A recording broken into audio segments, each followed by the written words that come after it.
The Bayesian was supposed to be unsinkable, a pinnacle of modern engineering, a palace of luxury on the water.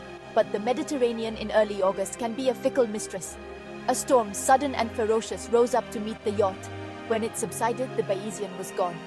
7 souls, including a titan of the tech world and his daughter, were lost. The captain, a New Zealander named James Cutfield, survived. And with survival came scrutiny. How could a vessel so advanced, so prepared, succumb so quickly? Was this an unavoidable tragedy, an act of God? Or did human error, negligence play a part? The Italian authorities, with grim determination, began to investigate. At the heart of their inquiry, Captain Cutfield. Was he in some way responsible for the loss of the Bayesian and the lives entrusted to his care?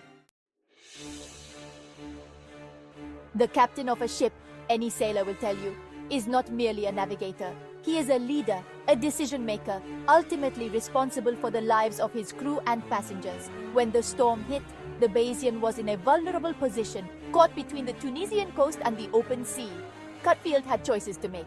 Did he wait too long to change course to seek shelter? Were the emergency procedures followed to the letter? These were the questions swirling around the investigation. The Italian authorities, known for their meticulous approach to maritime law, were examining every aspect of the voyage: the ship's logs, the crew's testimonies, the meteorological data.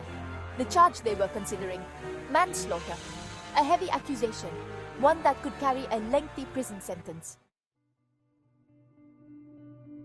The investigation was hampered from the start by the lack of physical evidence. The Bayesian lay on the seabed, a mangled wreck, hundreds of meters below the surface. Salvage operations were ongoing, but the treacherous currents and the depth made the task arduous. And then there was the silence of the captain himself. Cutfield, on the advice of his lawyers, had chosen to remain silent. He would not answer questions, would not offer his version of events. This silence, understandable from a legal standpoint, only fueled the speculation. Was it guilt, shame, that kept him from speaking? Or was it, as his lawyers insisted, a strategic decision to avoid self-incrimination until the full picture emerged? Section 4. Whispers of doubt. The Bayesian was not the first luxury vessel to meet a tragic end.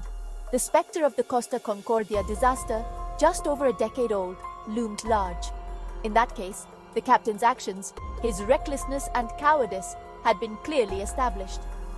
But the circumstances surrounding the Bayesian were different.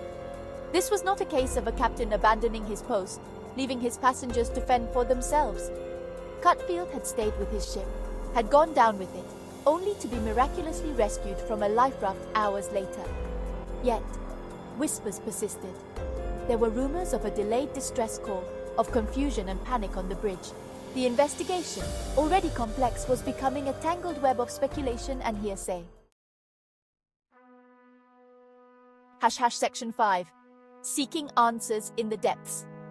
As the weeks turned into months, the investigation continued.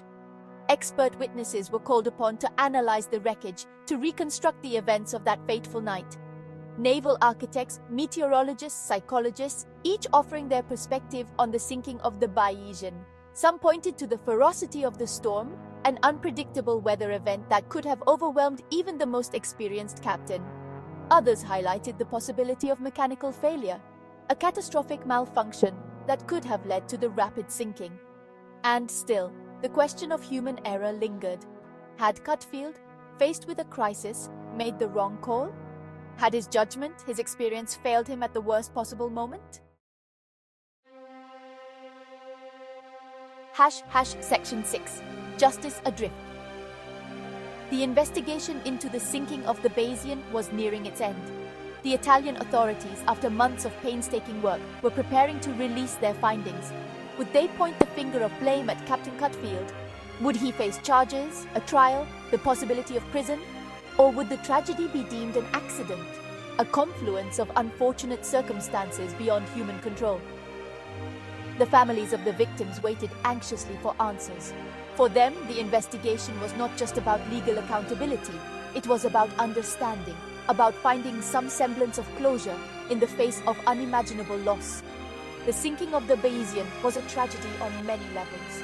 It was a reminder of the power of nature, the fragility of life, and the heavy burden of responsibility that comes with command. But above all, it was a story without a clear ending. A story where justice, like the wreckage of the Bayesian itself, seemed lost somewhere in the depths.